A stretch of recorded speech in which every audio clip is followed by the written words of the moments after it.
welcome back to the Dad Chronicle. I'm your host, Alex Albisu. This is episode 145. It's the end of summer. Boo-hoo. It sucks. But, there's a lot that's happened this summer, and I thought that it would be worthwhile to recap a little bit about what's been going on in our life over here, contextualize it for you folks at home as you guys are thinking about different things that you're doing with your own family. And who better to join me on the couch over there across from me? It's my wife, Deanna. Hi, Deanna. Hey. All right. So it's been an action-packed few weeks over here. I haven't put out a new episode of this thing in a little bit because we've had a lot going on. Yeah. As I said, when we were kind of bringing the show back, provide a little grace because life happens, and this is one of those things that happens. We had a lot of stuff happen over the last few weeks. The first of which is that we took a really nice trip to Disneyland. Yeah, that was like our final little summer vacation kind of thing. Yeah, it was kind of like the last hoorah of the summer and saying, let's do something with the kids. Get out of the house, escape a little bit before the craziness of the school year comes up. We're going to talk a little bit about the school year coming up, along with some of the school activities that will be happening, I guess, in the coming season. But before that, let's reminisce a little bit into that trip to Disneyland, because when I came out of that trip to Disneyland, I thought a lot about some of the things that I think were really helpful going into that trip with the kids. Some things that we may need to do a little different with some of the things that we do with our kids, like Aria, and how we set some things up.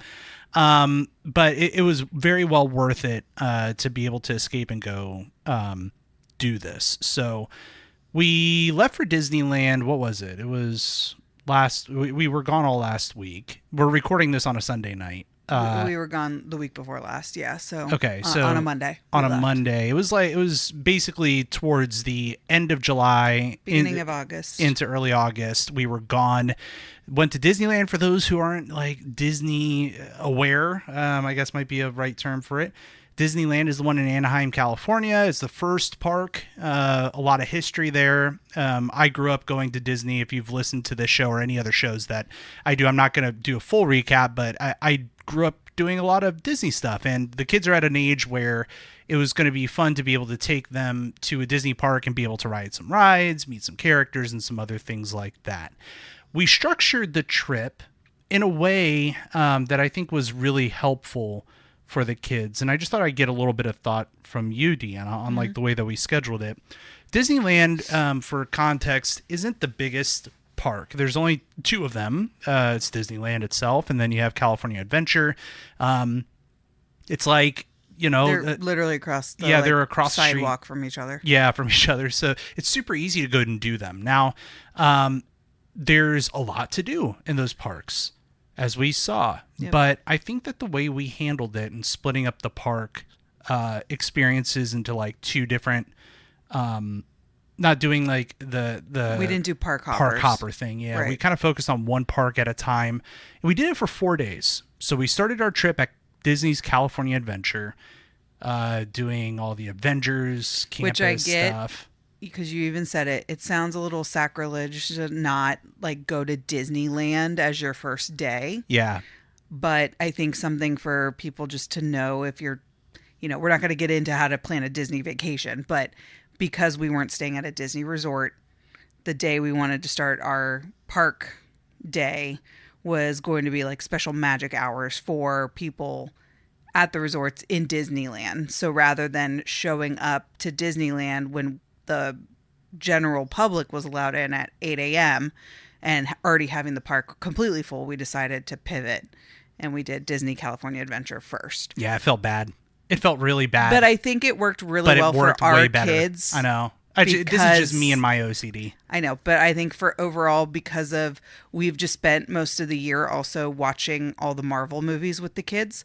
We've gotten through Endgame and then the Spider-Man movie right after it. Now we're making the kids go watch the old Spider-Man movies. Yeah. I think for the kids, that was the right call because they got to like immerse themselves in that Avengers world. Yeah. And it was really, really good choice. It was the right choice. I just, as somebody that, wanted to do it right. I wanted to go to Disneyland, but to Deanna's point, it was definitely worth us starting there.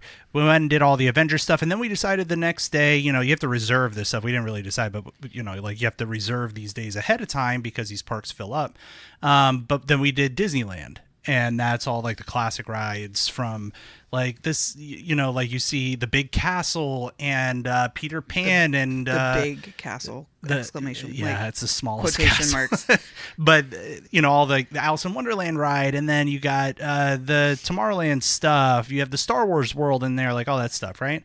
And then we the day after that, our day 3, we went back to Disney's California Adventure, and then the last day we went back to Disneyland. So we did a little bit of alternating, and I wanted to share a bit of that context into what we did and why we did that in just like the case of planning a trip with your family. One of the things that I took heed of, like when I was talking to my mom about this, because she's a big fan of Disney, it's a big reason why I really have an appreciation for the company, for all the things that they do and its impact on, being able to like bring your kids around some of like their favorite things. Like I think that they are just masters at storytelling and so much more. And my mom, it had helped me kind of shape a lot of that appreciation early on in my life. And one of the things that she said was, and it's easy to forget this, when you have young kids and you're going to a place like Disney, kids will burn out real quick, real fast, and they will burn out hard. I will say our kids performed way better than I expected them to. Yeah. I mean, I'm not surprised. I think it's one of those moments we don't give our kids enough credit sometimes. Yeah.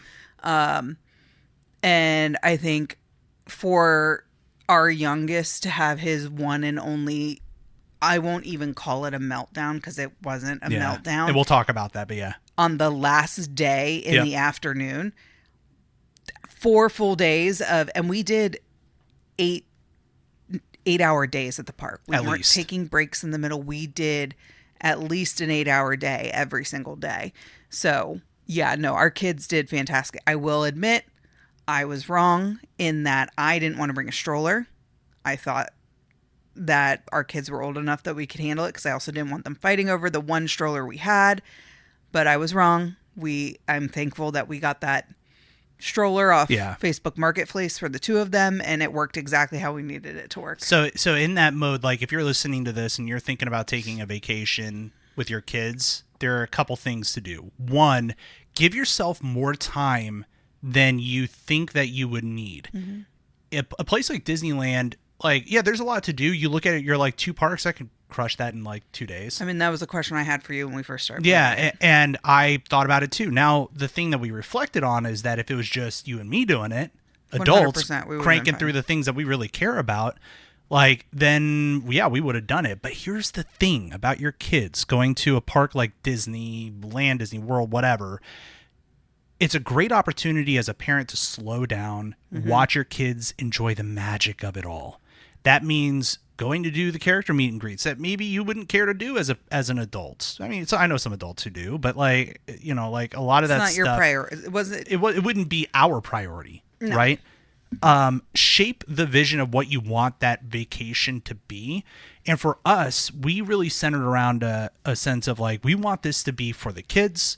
We want it to be for us as well. Like in some cases, like we wanted to do some things, and we made time for that, but we really prioritized making sure our kids had the experience that we envisioned for them, with flexibility for when they stop and say, oh, that'll be really cool to go do.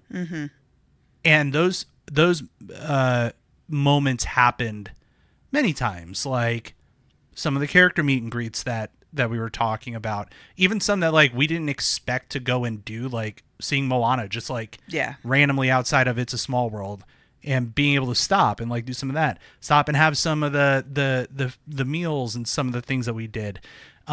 We also went in with a more structured plan and ended up canceling some of the reservations that we had because we found that we just didn't need to go that route. Exactly. So having more time in your day to be flexible, so that a place like Disney, you have to plan. And again, like Deanna and I aren't going to sit here and explain like how to plan a Disney trip. That's a whole other thing that You could bring your mom on to do that Yeah, it's special like- one day. there's a whole lot to it, and I think we were very successful in that regard. But I think the success also came along with being flexible and being willing to cancel some things to make room for time and energy. Yeah, and seeing do like other where our things. kids were at. Yeah, in it. bingo. Now, things that didn't go very well, worth. I'm curious as to what you thought didn't go well. Well, I mean, it didn't go well is maybe a harsh term, but I guess things that were sort of frustrating. One was just some, traveling across the country with your It's long. kids and stuff. We live in Virginia. We had to go to California, so we hop on a plane. Our kids did very But well. yeah, again, I'm not really talking about the kids. I'm talking about all the crap that you got to bring with you. oh yeah. So we But- had to bring car seats and other things like that because we rented a car, and there are ways to mitigate this, right? Like you could decide to not rent a car. You could take public transportation. You could also rent a car and ask for them to provide the car seats, yeah. seats and all that sort of stuff. We opted to bring our own car seats, rent a car, Fly into LA. yeah, fly into LA, which is a pain in the butt. But I will say one milestone, and I posted this on my Insta story when we were coming home. One milestone nobody talks about that is one of the best milestones is when your kids get old enough to carry their own shit on their own backpack on the plane. Oh, 100%. It's 100%. the best. It's the absolute best. I wonder if I have to bleep you for saying that. Sorry. That's okay. I'll figure it out and edit. Because this is supposed to be a family show, Deanna. Well, That's just how you are. You're authentically I am. That is me. who you are. No, in all seriousness, no, I think that's a really good point. When your kids are old enough, really empower them to own their stuff and to take it around with them. We had backpacks with like some of their stuff in it. I carried some of the things like the iPad, you know what I mean? Right. Like the expensive things. And it really, like when I say it was a challenge or a bad thing, like it was really just a logistical nightmare trying to deal with all the stuff that you have to bring. We also came home, like just speaking of travel, like we came home, we took a 6 a.m. flight or something out of LAX. Now, when you're flying at 6 a.m., you have to drive in from Anaheim. Yeah. That's like, you got to wake up at least at 3, which we did. And we drove. I mean, it was a freaking long It was day. a long day. And then LAX has this transportation that is off site from the airport. So you have to hop on a bus to go to a place and then, try to figure all that out. With 2 kids. With 2 kids. And then when you return, it's the same thing, So I think one thing that I think we could have done different, and maybe we wouldn't have done anything different, but maybe just had thought through of like, what does that logistics look like when we get to the airport? I don't think that it's, there's anything we could fix. No, there's nothing we could fix, but just being aware of that for the future for whatever place that we go to, so that at least we could set our mindset and like prepare for just the frustration of hauling all of our stuff from an airport as the to kids another place get on older a bus. too, It's like Aria was doing her best to help out as much she as was she doing so can. good. Like she was, both kids were. She was trying to push one of the luggage pieces, and like she fell trying to push it. 'Cause Yeah. they're full and they're not the best, so Yeah. they did the best they could for sure. No, they definitely did. But that was probably the extent of it from a transportation perspective. Days at the park, one thing that I reflect on a lot is that, I have conversations with the kids and like, try to keep the magic alive. It's very much like, oh yeah, look, there's Mickey Mouse, and it's like, oh, why does he not talk to us? And it's like, oh, because he We got some smart kids. yeah, it's like he's got to be in the cartoon in order to talk. When he comes out of the cartoon, he can't talk to you, but because he leaves his voice in the cartoon, or like, I forgot what I said, but it was like something that like we're trying to keep the magic alive as long as possible. They're only so. The thing to remember, though, too, for those who haven't been listening long, and I think you talked about our first Disney experience when Aria, before we even had Jake, Aria was very scared of these types of things. Yeah. So and by these I mean characters and like mascots and stuff. So we kind of had to like have a heart to heart with her on like, it's just a person in a costume. So she knows, but she still lives in it, which is great. And sometimes she gets a little too immersed, and this is more the point. So thinking about the Star Wars land. Yeah. We were really excited to introduce the kids to Batu and like all the different things that little land has to offer. It's really cool. It's an immersive Star Wars experience. If you're a Star Wars fan, you walk in there and it's just awesome. We took her on Rise of the Resistance. If you're not familiar with that ride, it is essentially you have to escape the planet that you're on to try to go to a resistance base somewhere else, and then you get intercepted by the First Order, and then you have to escape the First Order, and it's like this really immersive experience, including hopping on a ship that gets like a tractor beamed onto a Star Destroyer, and you have to escape. And there's a lot to it where you're like, whoa, this is wild. And you come face to face with Kylo Ren a couple times, like, and that could be kind of intimidating if you're 8 years old, with a crazy imagination. So she did not take that ride very well. No, I was with her for most of that ride, and when we got into the actual ride, because a good portion of the experience you're just walking through. Yeah. And when we got into the little car part of the ride, I legitimately had to lean over to her and be like, "You are okay. This is fake. You are okay." For the majority of the ride. And she just was sobbing her eyes out. Yeah. It was like a little too real. Lesson learned from that is take the time to read your kids and understand. Like, one of the cues that I took from Aria was she was like, is it really like, she kept asking me when I was trying to answer some questions kind of slyly around she was asking like how something worked, and I would give her kind of like a false answer just to kind of say a lie. I'm trying to spin this, false but answer. You would lie. The thing is, you would lie to her to try and keep the magic alive. Yeah, and but it was really in her just world. That. She needed to know the truth. And for me, I should have taken that as, no, she really needs to just be grounded for a second. Grounded in reality. And I think that if you have a kid like Aria, I think, who's very impressionable and easy to just get wrapped up in things, you should take the opportunity to explain some of the things to her that she's going to be seeing prior. Like, this is the little girl who absolutely, positively loved the Guardians of the Galaxy Tower of Terror ride. Like, can't stop talking about it.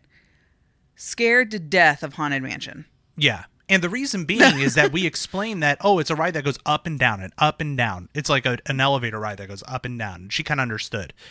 A Haunted Mansion, she just was thrown into this world without any idea of like what to expect. No, but not even that. We actually didn't really tell her what the ride was going to do. She watched a couple YouTube videos, but I talked to her about that one. But this was also her like at least fifth or sixth time on Haunted Mansion in her life. She just doesn't like what's around her. Yeah, I think it's the immersion piece. Yep. So take the time to talk it through and share that, especially if it's going to, it's like not ideal if you want your kid to kind of enjoy things for what they are. But I mean, the reality is that I think she's a pretty literal. But with that, I think one of the things we really did do well was focus on what one kid, normally we'd come off a ride and one kid would love it, the other kid wouldn't. And when I say they wouldn't, it wasn't like they were never like awful about it. But there were definitely a couple rides that Aria absolutely loved. Jake was not a fan of. Yeah, right. Jake liked Rise of the Resistance. He enjoyed it. And one of the things that we made sure to do was to explain to them, okay, because obviously they're still a little young. When they get older, we don't have to do this as much. But Aria, Jake went on Guardians of the Galaxy twice for you. You have to go back on Rise of the Resistance. Yeah.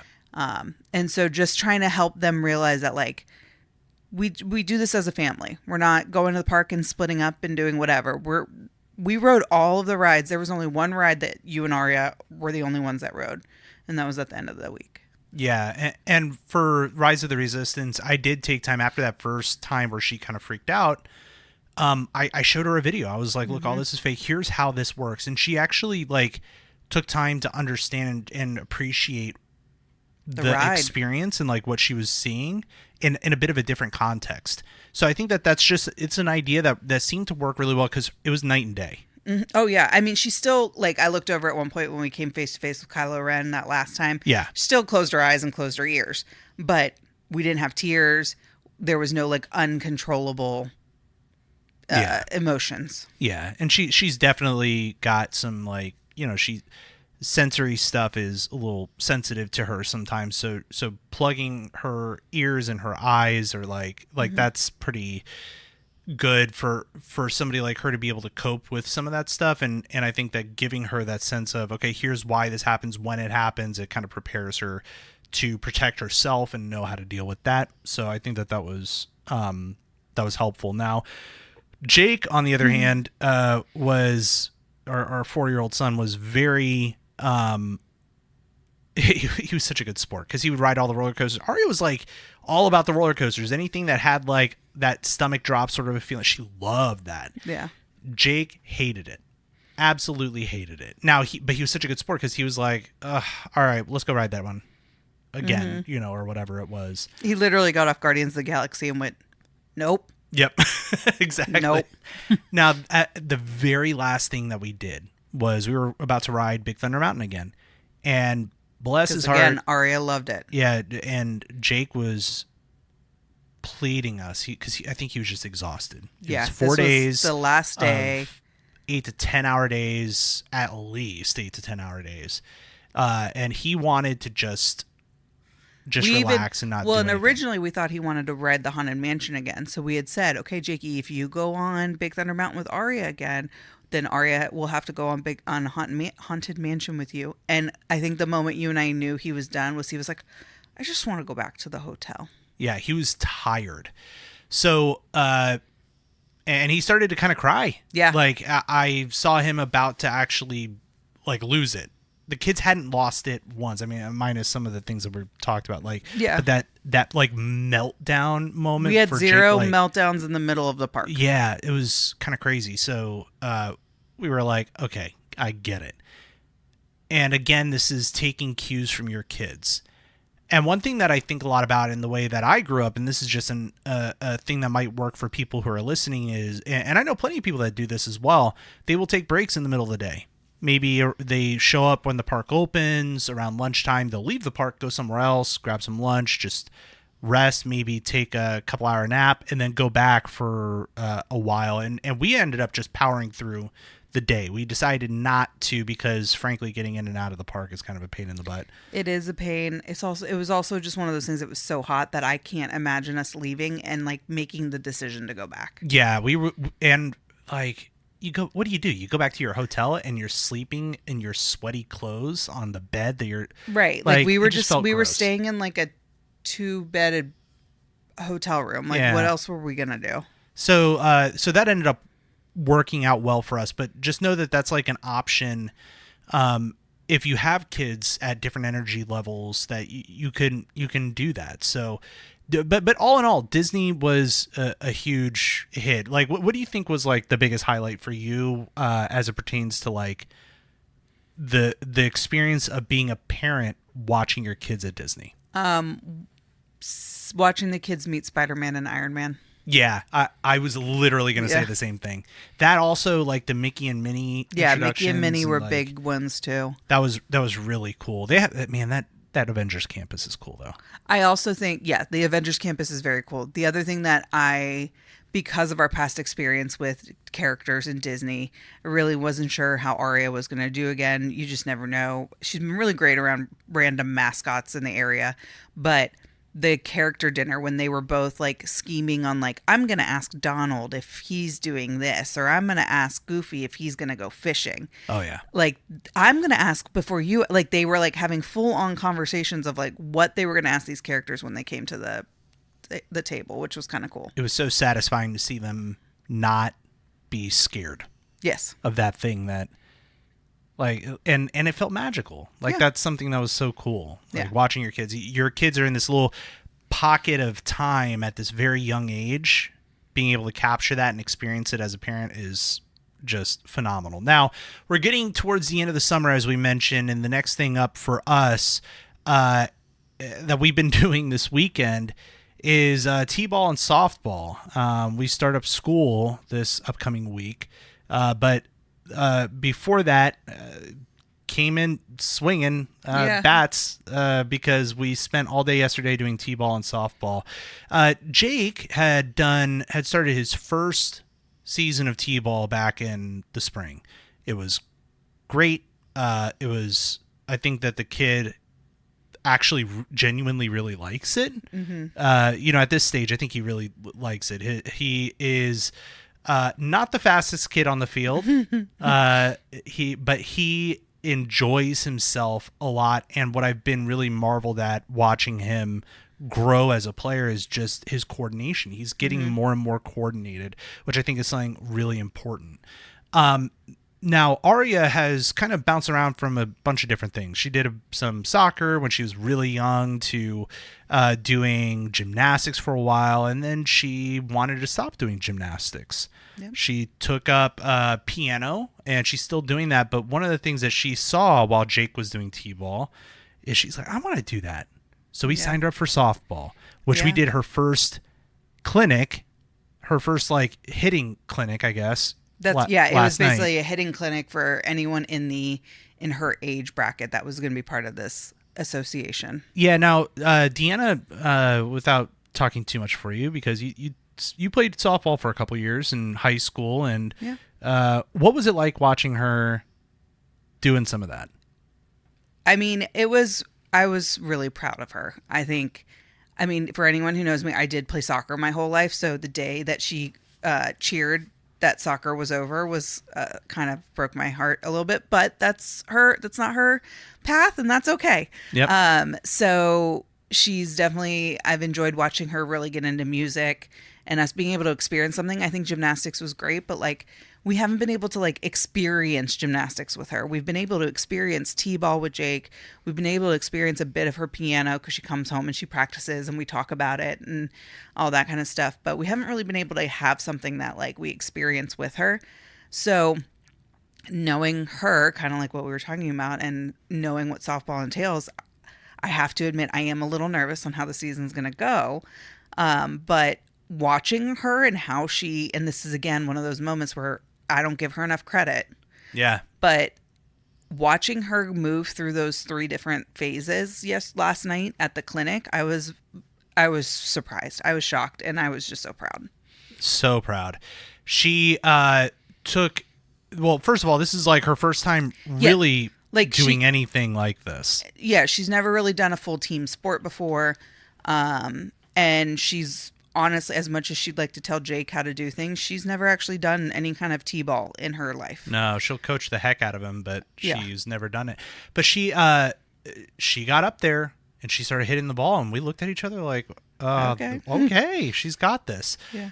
What were they called? Like where they were throwing the balls up? They started off on a tee, so they did like 5 balls off of a tee, and she did great there. And then he moved them over to soft toss, where it's basically a net that you hit, the coach like tosses it softly up to you, and you swing and you hit it into the net, and she was hitting those as well. And I was like nailing them. I was like, okay. Yeah. And then the other one that they had is their pitching machine, which it's not a typical pitching machine. It's more of a catapult type thing. Like it lobs the ball and it's manually done. And so that is what will be used in her games. And so I had said to her, I was like, okay, you got to go try that. And she's like, I don't want to try that. And I was like, well, that's part of what you're about to do over the next like 3 months. Yeah, when you start seeing her get uncomfortable with some things, and you're like, oh, here we go. Yeah, that's where I started to get nervous. And she went to go stand in line, and that's when I looked at you and I said, if she needs coaching, I need you to go do it now, because I followed her. I was right behind her in the tee setting, and then I was over by her by the soft toss setting. And when we got to the pitching part, I was like, I don't know how this is gonna go. Yeah. And I'm not the most patient, and you have better patience with her when it comes to that. So I was like, it'd probably be better if you were closer to her and could help manage her. But to be honest, homegirl stepped up to the plate and didn't back off once. She swung at every single one, didn't hit anything the first time, but she never once backed away. She never ran scared, and she swung every single time. Yeah, she didn't. Yeah, like when you and she was watching the ball. Yeah, when you watch the ball and you see like it gets cranked. I was kind of expecting her to kind of dodge or like like away. Flinch is the word I was looking for. Not once. No. Not once. Now and I was expecting her to be like, okay, I'm done. Oh yeah. And then she says, hey, they're hitting over there. Do you think I can go back over there and hit off the tee? Yeah. And I'm like, yeah. Yeah, we're like, go for it.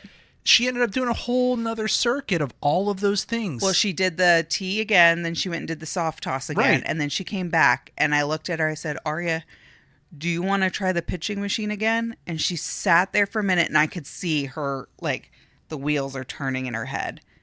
And in my mind, I'm like, don't say anything. Don't. Like, this is the silence she needs to sit in to make a decision right now. Yeah. And she was like, yeah, I will. Okay, let's go. Yeah, and I had to check myself because truthfully, I was like, okay, I guess like we're done, like we're ready to go. It's past time, like everything, but she still felt like really engaged. And I kept looking at you like, is this still okay? Like, are we okay to keep going? I guess so. Like, because the coach hasn't stopped anything. Or they hadn't stopped it. It was only supposed to be an hour. They hadn't stopped anything. Girls were still moving and grooving. I was like, if she is still willing to go, we can't stop her. And it's a good thing because she went up there. She made contact twice. She made contact twice out of, I think, 4 balls. Yeah. And, I mean, when we say made contact, I don't want anyone to think that she's like... She's cranking them out. Yeah. No. But the ball hit the bat. Yeah, and that's what matters. And it moved forward. I mean, like, it didn't I think pass the bases. But, foul, like... But, yeah, they But you know what I mean? Like, just... What you don't realize when you're watching your kids learn a sport is all the things, the coordination that we take for granted... as adults, like being able to, first of all, throw a ball. How do you teach somebody to throw a ball? Yeah. It's actually really hard. How do you teach somebody to not just hit a ball? And first of all, like when I think about t-ball, it's such a small ball compared to softball. But even then, that moment of impact, what that feels like, because it hurts your hands if you're not used to it. Yeah. Being prepared for that, building the toughness of when you get hit by a ball. Yeah, which we had to have a couple conversations about yesterday. Yeah, and so I think the big takeaway for this, for parents listening, is let your kid experience as many things as they can. Encourage them to stick with something for a little bit to kind of see where the spark comes from, because it may surprise you. I was very surprised to see the spark ignite with Aria last night. Yeah, I think this also goes back to like reading your children. Yeah. Because I think you and I went into that thinking we'll be there for an hour and we're done. And it'll be exactly an hour because she's going to want to be out of there as soon as she can. Yeah. And that was unfair. That was unfair of both of us. And who knows how the rest of the season is going to go. But overall, when we started seeing her still engaged and still moving, I'm really happy we didn't force her to kind of... And then she did hit a point where she was pretty much done. Like, there was only so many times you could do that. But it wasn't like out of defeat. It was just like she was satisfied. Yeah. Which for us, we looked at each other like, yeah, we get a treat. So we went to Sweet Frog. Yeah, we went and got Sweet Frog. Some yogurt, and that was fun. But yeah, read your kids and be patient. Let them sit in that moment and don't make the decision for them. Yeah, try to see how they react. Don't make that decision. I think that's a really good point. Now that does lead us into this new school year. Literally, like, we're recording this on a Sunday. It's going to be the first day of school tomorrow morning. Yeah. Kids are in bed. We finally have the summer coming to an end. What do you think was, like, one of your highlights from this summer? From the summer? Oh, geez. I don't know. We did a lot this summer. Like, this was probably one of our most packed It's summers. one of our most packed summers. And what's kind of crazy when you think about it, we didn't sign Aria up for any camps. No. I don't know. I think it's a mix of, we did the beach earlier in the year, and I know that the kids got to go up and see my grandmother up in Ohio and enjoy all of that. Disneyland is a big one too. I don't know, just watching Aria this summer grow. She's become much more of a hands-on around the house kind of person too. Yeah, We've kind of tasked her with some things to do during the day. And 8 years old, she's starting to do her chores, Yeah. So it's hard to pinpoint one thing for me. I think. I'd agree.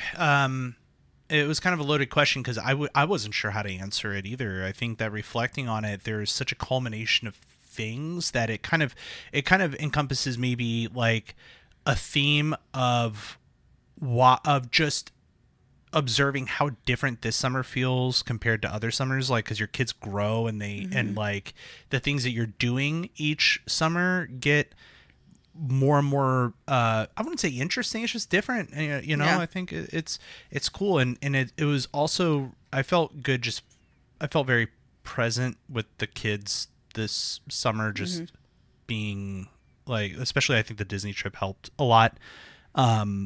But yeah, that and now Aria is starting up 3rd grade. Yeah. Very exciting.